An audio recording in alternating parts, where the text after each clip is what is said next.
Ladies and gentlemen, good afternoon. Thank you for joining us today. This afternoon, the UK and Poland signed a new bilateral 2030 partnership committing us to even deeper foreign policy, security and defence cooperation. It goes without saying, but I will say it nonetheless, that Poland is a close friend and a valued ally. When the foreign sector and I fly from RAF Northolt, as we regularly do, we are confronted with a regular reminder of the closeness of our relationship as we drive past the Spitfire aircraft emblazoned with the red and blue insignia of the Polish pilots that flew it, reminding us of the bravery of those Polish fighters then, helping us to defend our freedom in the 1940s. And once again, we stand shoulder to shoulder defending freedom in our joint support of Ukraine in its attempt to defend itself against Russia's unprovoked and illegitimate full-scale invasion. We agreed that NATO is the bedrock of our collective defence and security, and our focus will be in ensuring the realisation of the strategic concept and the full implementation of the deterrence and defence of the Euro-Atlantic area. Our 2030 partnership sets out priorities on issues ranging from the Western Balkans to China cooperation on defence capabilities and on operations, and it builds on our 2017 treaty on defence and security cooperation and the 3 decades of our close partnership. We stand together as foreign ministers and defence ministers against a backdrop of conflict on our continent. But of course our relationship is not just about mutual defence and security, as important as that is. Last year, for example, bilateral trade between our two countries topped £27 billion. That is the highest volume ever. And over 1 million Poles have applied to settle here, making their homes and their lives in the United Kingdom. So we have a shared history, we have a close bond, and we have a positive future. And so I welcome our guests from Poland, and I thank them for the cooperation on these multitude of important issues. Thank you. Szanowni Państwo.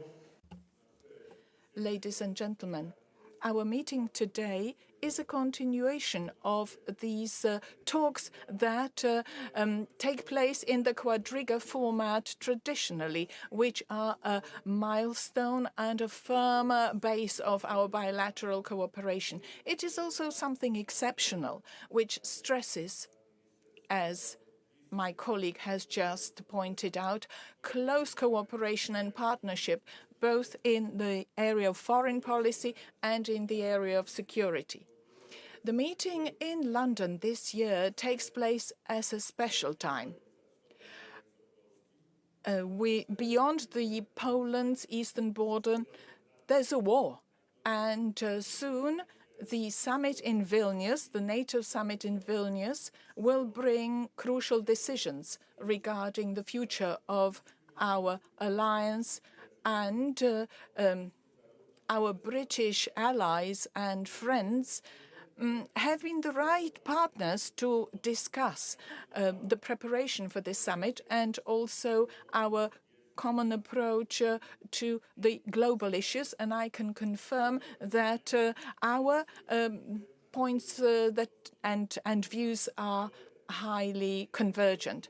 Britain is a partner that we can rely on. The United Kingdom have supported us during the migration crisis on the border with Belarus, and also they are active. British soldiers are stationed in Poland and are active on the eastern flank, and they strengthen our security, the security of both Poland and also the Baltics. We are very closely monitoring the British evolution in its foreign and security policy. There is this integrated overview of the developing security and foreign policy, where Poland has its place in the way that the UK perceives the world. We are very glad that the fruit of today's meeting is this joint declaration on the partnership, which is compelling and shall describe our collaboration until 2030. We are focusing on defense and security, but there are other topics, and the significance of this partnership 2030 is much wider. We confirmed cooperation, for example, in the EU neighbourhood policy issues, in the Indo-Pacific issues, and all the global challenges that we both face. We naturally look eastward, and we have confirmed Polish-British collaboration in the support of Ukraine. What is key for Poland is Britain's long-term military presence on the NATO eastern flank. We are aware that once we stand against Russia's crimes together, we stand united, and we hope that continued collaboration in this area will not only strengthen us, make us more resilient, but help us in future challenges. And finally, I would like to point out that this beautiful palace, Lancaster House, has its connection with Polish history. It was this room, the music room. And the year 1848, when the Polish composer Frédéric Chopin played for Queen Victoria and for Albert, her consort.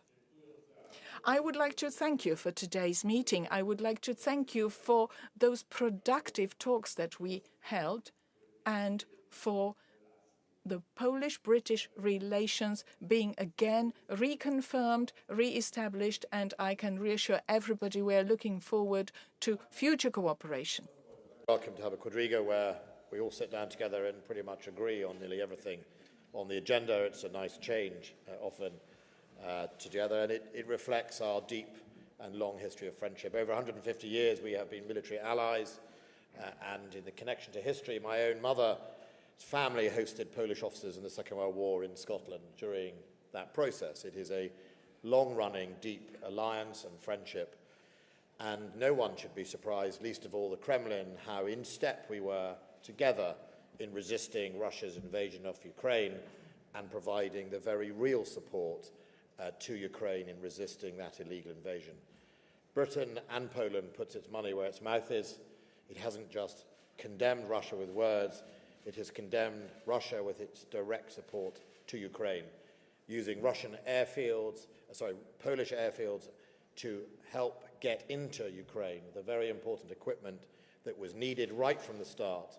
Without question, without quibble, Poland was strong and supportive and brave in making sure it stood strong for Ukraine, hosting lots of Ukrainian refugees, being open to them. I remember Polish citizens turning up at bus stations in Warsaw on speculation to take people who were fleeing what was then perceived to be a mass invasion of Ukraine.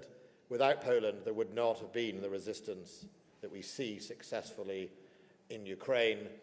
Without the United Kingdom and its military support and its lead in donations, there wouldn't have been the scale, and this partnership is enduring. Both of us are with Ukraine to the end. There is no rolling back. There's only strength and a determination to keep the international community together. And in longer-term partnerships, the defence deals that we have both signed, Mariusz and I, over the last 2 to 3 years, both in industrial development together, on air defence, on shipping and other capabilities, show that we're in it for the long term. these defence deals aren't one-year things, they're 20-year events, shows quite how determined we are to share each other's skills and knowledge to make sure we make our own citizens safe at home. So it has been a good quadriga. I'm delighted. I certainly know that I meet Marios at least 3 or 4 times every 6 months. I think we've met twice in the last 2 months. We have a strong role to play. And we should also not forget that, the emergence of Poland as the 5th biggest economy in Europe, soon to be one of the biggest military powers in Europe. That is something that we must all sit up and take notice of. For Britain as a friend and ally, that is a welcome partnership. We will continue to invest in that and stand side by side. We both know what the threat is. We both know who the enemy is. And we're not going to back down in the face of those threats. And throughout this, we are going to be mutually on each other's side, not just through NATO but bilateral relations. And certainly, as we husband in both Finland and hopefully Sweden to the NATO alliance, Poland and Britain will have a strong role in that process. And if, as we both hope, at some stage Ukraine joins the NATO alliance, I can guarantee Britain and Poland will be there side by Ukraine to husband them into the most successful military alliance in history. Ja chciałem bardzo serdecznie podziękować. Let me wholeheartedly thank for this opportunity of meeting again our British friends. I would like to stress that we have been on a more or less day-to-day contact with Ben. And Ben has visited Warsaw quite recently, both for the B9 meeting and the Northern Partnership meeting. I'm very grateful for this cooperation. Its fruit, to mention at least some of it, is a joint short distance system that has been deployed in Poland and in Ustka. On the military field, we started testing that system. That's a top technology. The short-range military launchers technology is top technology, and we are very grateful for it. We also value British military presence in Poland within the EFB, but also the military presence which has returned in the consequence of the Russian aggression in Ukraine. British soldiers have been there, have been in the field to support Polish soldiers, but they also eased our capability to assist Ukraine. The other thing we value very highly is the British Sky Sabre unit, which protects the lock hub, which channels aid to Ukraine. The next item on my list of praise is 2 years ago, when Poland has been trying to counter a Belarusian hybrid attack, I turned to Ben, and the British soldiers have been supported, the Polish soldiers, by building a temporary fence on the border with Belarus. That has had no doubt its effect in easing the attacks, which have not been as intense since. These are all very clear and concrete examples of how much we can rely on our British friends, British allies, and our relations are strengthening NATO in its turn. We are sharing both our approach and attitude to the aggression that we face. We also share our concept of how we can deter the aggression that we face and how we can strengthen the eastern flank. Our industrial cooperation is also something worth mentioning. I will have the opportunity tomorrow to talk to Babcock and MDA, the British companies that we collaborate with. in building the narrow system, the short-range defense system, but also building frigates, which are being constructed with large input from the UK. I can say that without this cooperation, we would not be able to build these frigates. We are valuing our collaboration very highly. I can keep repeating that. I also would like to mention that for the future, we want to deepen this collaboration. The next subject we mentioned was the NATO summit in Vilnius, and we tried to coordinate our stand, our position on this summit, and I have to say we found no discrepancies. Our main aim is to strengthen this North Atlantic alliance and to create a clear path for Ukraine to join. Another point I can mention is to consolidate within NATO so that we stand united, because strength is in the Union. Questions, and we will go first to James Landau from the BBC. Good afternoon, James Landau from the BBC. Foreign Secretary and Foreign Minister Raoul, can I ask you about NATO next week? What do you want NATO to promise Ukraine about its potential future membership? And secondly, can I also ask you about the Zaporizhzhia nuclear power plant? What is your assessment of the potential risk from reports that Russia has placed explosives on some of the reactors there? How concerned are you about that? On our hopes for Ukraine, the alliance has spoken clearly and with one voice. We made the statement to Bucharest that Ukraine's future is within NATO. The timing for that was never tightly defined, but what we have seen over the last 16, 17, 18 months is the Ukrainian armed forces evolve, adapt, and modernize at an incredible rate. They, of course, have done so with the training support of the UK Armed Forces and other friends and allies. They are now very experienced in the utilization of NATO standard equipment, NATO doctrine, and NATO tactics. So however long it might otherwise have taken Ukraine to join NATO, their actions will inevitably have shortened that timescale. As Ben says, my friend, the Defence Secretary, has said, the process by which Sweden and Finland applied to join, and Finland has ultimately already joined NATO, was a truncated one because we recognise their highly capable military nations, and I think we should reflect upon that when we discuss what process would be appropriate for Ukraine to join. But I think it's incumbent upon us to recognise how much of an improvement we have seen in their military capability over the last 18 months.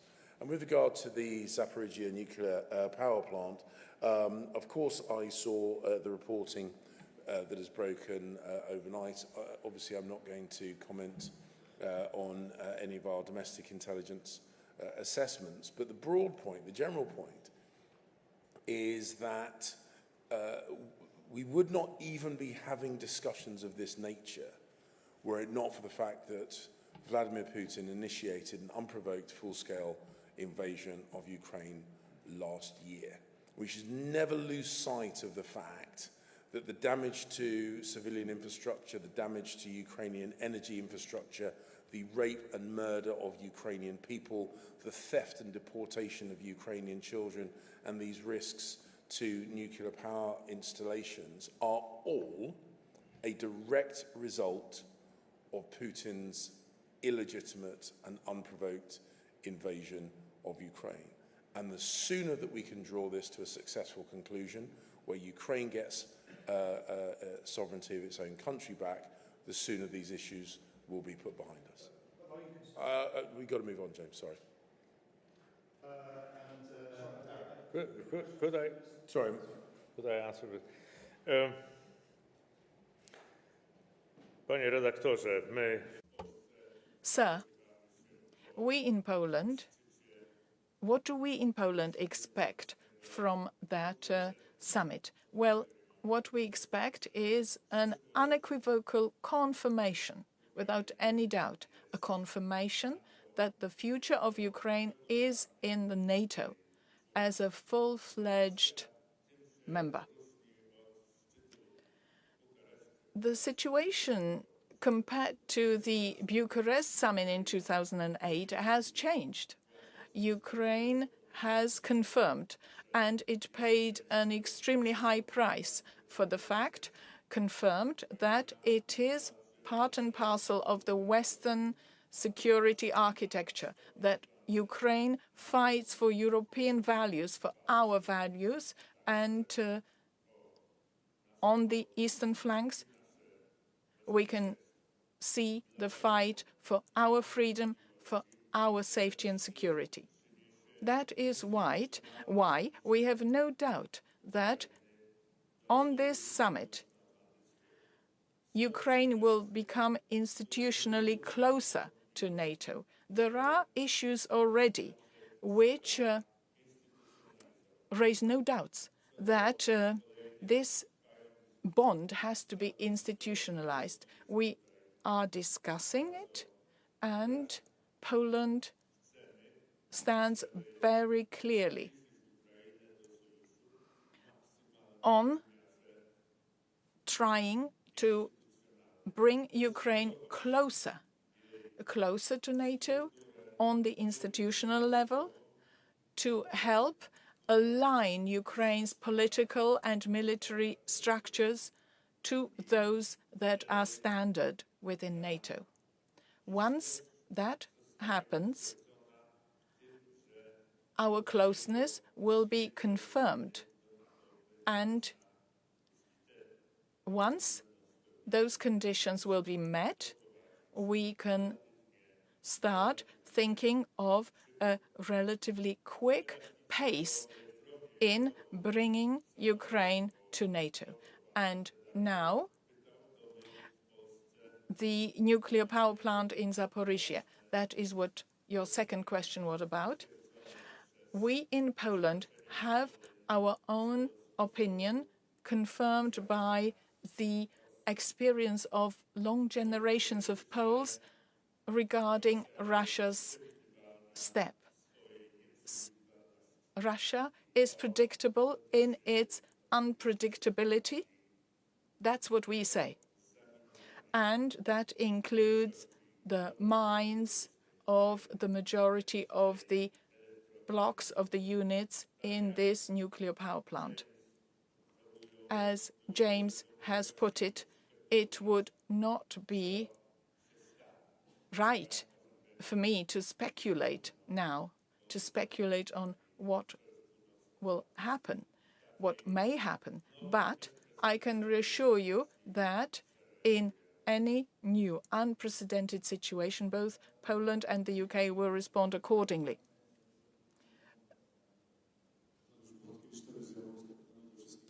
Dariusz, Polish TV. A question for all of you. You mentioned the NATO summit in Vilnius. You mentioned aid for Ukraine. My question is, what can Ukraine expect in terms of military aid, military help? And the minister for Vilnius for the Lithuanian issue. PKW Lithuania. Poland stands in solidarity with its ally. That's why we now have a unit which will act as a deterrent, which will secure our safety, which will act as a security unit. As my colleague has mentioned, Russia is predictable in its unpredictability, while NATO is strong through solidarity, through cooperation between its member states. That is why we support Lithuania in cybersecurity, and we are ready to invest in deterrence. We are developing the Polish army, but we are also trying to implement the principle, we are stronger together. That's why we are open to cooperation, which will allow us to achieve more. Let me give you one example of a win-win situation, which is Polish-British cooperation in in the air defense, in the anti-missile defense systems. We are all set to collaborate.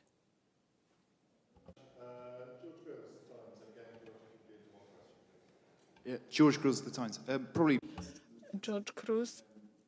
since the Russian invasion of Ukraine, we've heard a lot of language about NATO's centre of gravity shifting east, and we've now seen Germany increasing its permanent deployment in Lithuania to 4,000 troops, a brigade. Even if the UK can't do it immediately, would the UK be open to increasing its permanent deployment in Estonia to a brigade level similarly? And very quickly to my Polish counterparts as well. You've talked about how important it is for British troops to be in Eastern Europe. Would you like to see more of them? So, George, just on the reported permanent brigade by Germany in Lithuania, you're going to have to wait because we're going to get some clarity on that. I met my German counterpart and my Canadian counterpart only as recently as Singapore, and there was no intention at that time to have a permanent brigade. We have all done what was being asked of us by those Baltic states, which we have annotated a permanent brigade to our permanent battle groups. Effectively, we have always a battle group deployed in Estonia from the United Kingdom, and indeed Germany has in Latvia and Lithuania a number of these enhanced forward presence. We've gone the next step, which is annotated an actual brigade headquarters and a brigade, and we've only just finished exercising deploying that brigade at a rapid speed into Estonia. But they both deliver the same outcome.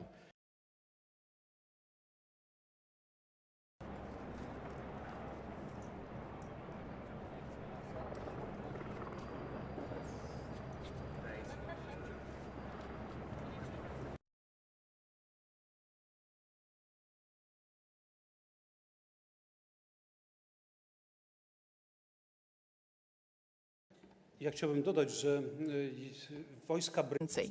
And I would like to mention that British troops are present in Poland.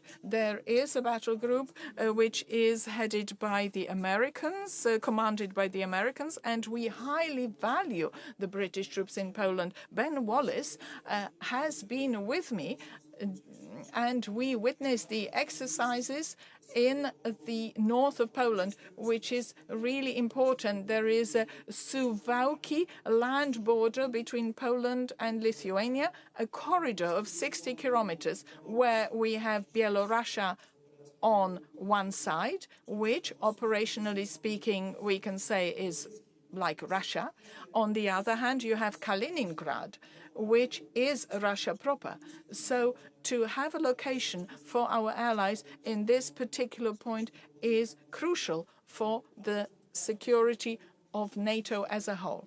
But I would also like to stress that the countries on the eastern flank of NATO are focused on collaborating and on spending more than 2% of GDP on security. We are not trying to use agency to support our security. We cooperate, which makes us stronger, and that is the reason why we can stop the Russian imperial power rebuilding itself. Central European nations know very well how threatening that would be. But even Britain have already had a taste of how threatening Russia can be. Let me just mention Sergei Skripal. That was something which had an impact on ordinary man in the street, not just somebody who lives in some international center. There were British citizens who were impacted by that. So let's not forget that Russia is a brutal country, that Russia is a threatening country, and it threatens Britain as well as others. So the best way to counter that is to deter. And thanks to the activity of the UK, this deterrence is happening in the eastern flank of NATO, and we are very grateful in this. Polish Public Radio. I'd like to ask about some details about 2030 partnership, which you have just signed. What details does it entail? How is that different from the declaration which ended the previous quadriga? And what's the significance of the date itself?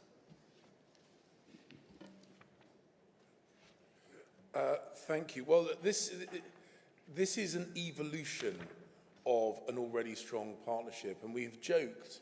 Ben has joked, but he makes a light-hearted reference to a very important point, that actually this has been one of the more straightforward bilateral sets of discussions, because we are very closely aligned on many issues. Obviously, because of the situation that we have seen with Russia's brutal attempted invasion of Ukraine, we have enhanced focus on our mutual defence and security and a coordination of our foreign policy, both in the Euro-Atlantic area, but also more widely, including with regards to our collective posture towards China and the Indo-Pacific region.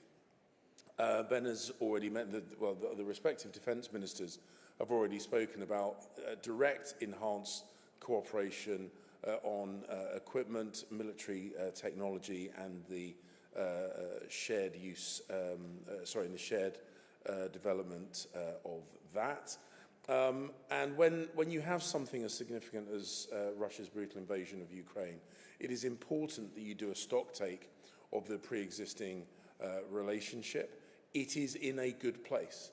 So for those that were expecting this quadriga would be a fundamental shift compared with what went before, sadly you will be disappointed, because the foundation stones were solid, the relationship is good, we find ourselves, as I say, in natural alignment on many of the regional and global issues, on tackling illegal migration, the use of poor and dispossessed people as a political tool, which we saw on the border between Belarus and Poland, or whether through the human trafficking that sadly we see on our own borders, we have a shared incentive to make sure that that we work together on those issues, and on ensuring, as I say, the good bilateral trade figures that we discussed, which are often overshadowed because of the defence and security backdrop, that we lock in that positivity and strive for more. So this is really an enhancement and amplification of what was already a high-functioning bilateral relationship, to make sure it continues to be one of the UK's real points of positivity in our international, in our basket of international relationships. Jeśli mogę dodać.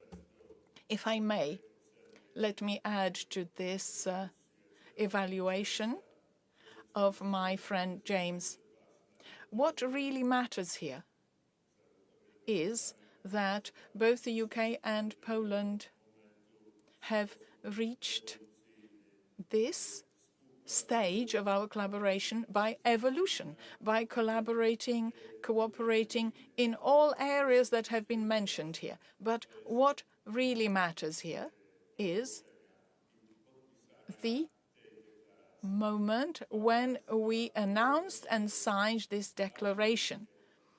Two very close collaborators, two countries who really understand each other, two countries who are characterized by the same sensitivity in terms of both human right and national sovereignty and national integrity, and while being geographically in different places in Europe. But once it comes to the European order, to the global order from European perspective, the order that relies on state of law, that rejects power struggle. In this context, we decided to unite even closer and to show other countries that there are ways to cope with threats to the world that we all know, and how we can collaborate in future. And that is what brought us to this decision. Two countries that lead by example, that show how you can become responsible for international issues, not just here in Europe, but everywhere. Everywhere where our determined efforts can bring fruit.